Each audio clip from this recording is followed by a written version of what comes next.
Hi everyone, how's everyone doing? Good, good stuff. So my name's Louisa Mackleston. I work in the film and TV industry as an assistant director, and I also have my own Keighley-based production company called Northern Fortress Films. I want to start by telling you a little bit about my journey to where I am today. So I didn't always want to work in film. I remember being a teenager and being at school and having absolutely no idea what I wanted to do with myself. I always had kind of interests like playing music, doing a bit of acting, playing netball, but there was never really anything that stuck with me that I wanted to pursue a career in. In the end, I settled on psychology. So I find people really interesting, their backgrounds, their behaviours, and I decided that I'd like to learn more about the human mind. So off I went, age 18, and moved down to London to study. Side note, I did not expect to be paying £5 for a pint on a student budget, so that was a bit of a culture shock. So after a few months of studying psychology, I realised I wasn't enjoying it as much as I thought I would. And I started to question myself and whether or not I could actually have a career in psychology in the long term. So at 21, I graduated and I was back to square one with absolutely no idea of what career I wanted to pursue. I'd had a lot of part-time freelance jobs. I worked in market research, travelling up and down the country, interviewing people on opinions on anything from dog food to Lucozade.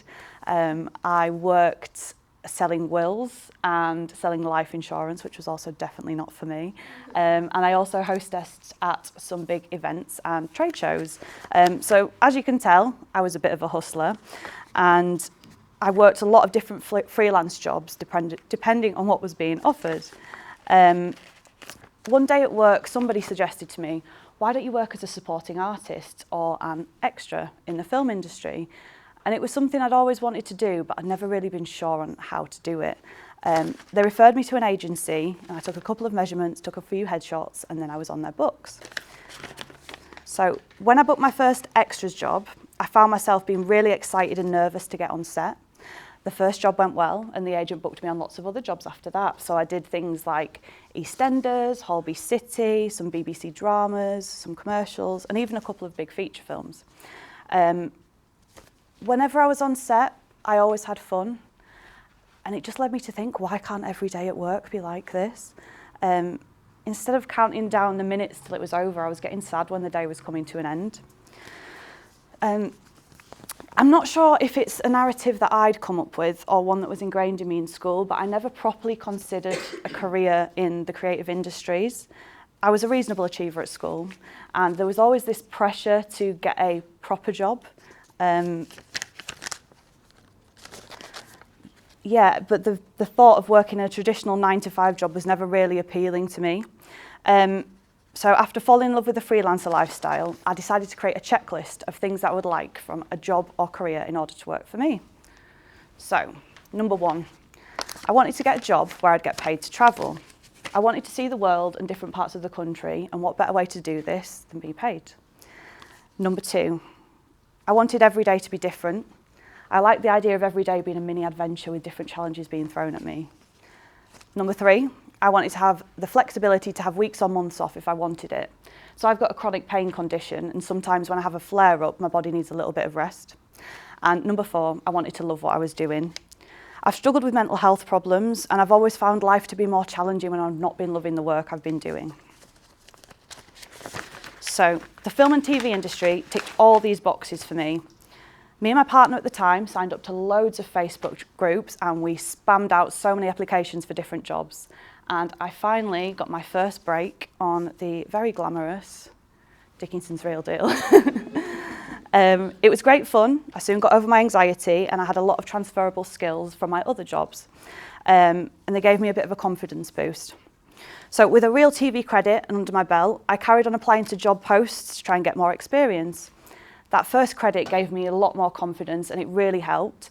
And I got my next gig working on In for a Penny with Stephen Mulhern. So I travelled up and down the country with him for a summer.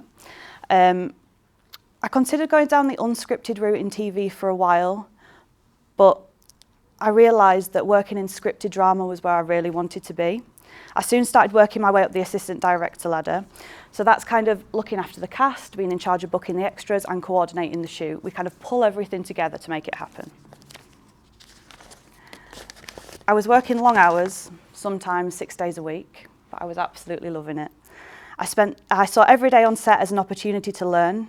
I was fascinated by all the different departments, how they worked together, and how everything just came to create this really cool thing, this piece of art that was the sum of so many different people's input. I had a new appreciation for every film I saw, every TV show I watched, and I began to feel inspired to write my own content. So, when the pandemic hit, I found myself with a lot of time on my hands, and as the film industry, like a lot of others, ground to a halt. I wrote a couple of short scripts, and I spent a lot of time thinking about what stories were important to me and what messages I wanted to send out into the world. At that point, it was more of a dalliance of an idea, writing scripts. It was something I might do in a few years, but I wasn't really committed to it. But I kept on writing, doing Zoom webinars, and learning about different areas of the industry so I could understand the process as a whole rather than just the bit that happens on set. So, in the summer of 2020, I was flown out to Estonia to work on an interactive horror film, and a friend got in touch with me, and there was a newsletter that came through, and Bradford Council had released some funding for local filmmakers as part of their 2025 campaign. So I applied, I'd done a 14-hour day on set, so I got my application in, and I was amazed when I got it. So they commissioned my first funded short, Ruth and Sophia. It's a story about a teenage Syrian refugee in Bradford and an isolated old lady. They meet by chance while working on an allotment together. I noticed all my scripts have the same themes, so northern stories tackling taboo issues with characters that are relatable, real people. I feel really passionate about relating people truthfully on screen and telling the stories of northern people from an inside perspective rather than the stereotypical portrayal that we often get on TV. I'd learned a lot about the importance of diversity and representation on screen and how the film industry's diversity statistics leave a lot to be desired. I made it my mission to try and change this and change the way the North is seen, but also the way us Northerners think about ourselves. And so my production company, Northern Fortress Films, was born. So I want to talk a little bit about some different types of diversity and share some statistics with you about diversity in the film industry. So when I say diversity, I'm referring to different ethnicities, classes, abilities, gender, sexuality, neurodivergence, religious, and even some regional diversity.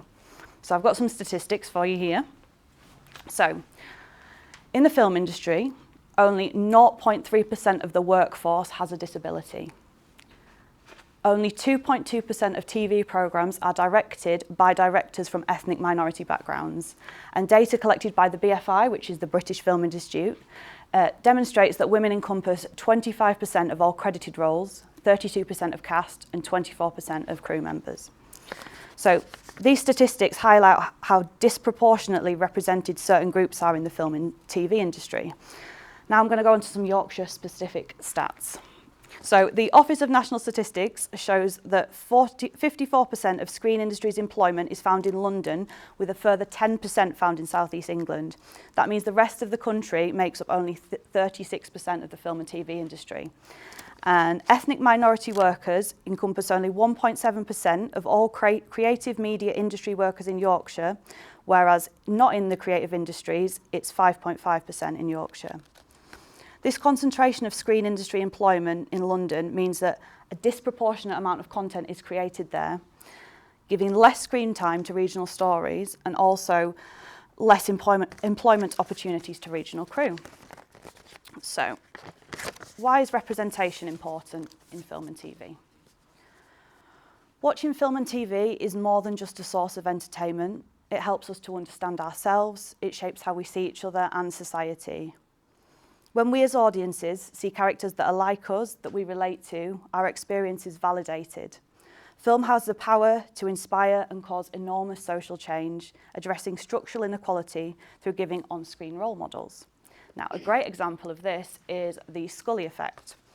So a Gina Davis Institute report found that 63% of women that work in STEM, which is science, technology, engineering and mathematical roles, say that Dana Scully, a special agent / doctor, played by Gillian Anderson on The X-Files, was their role model. So,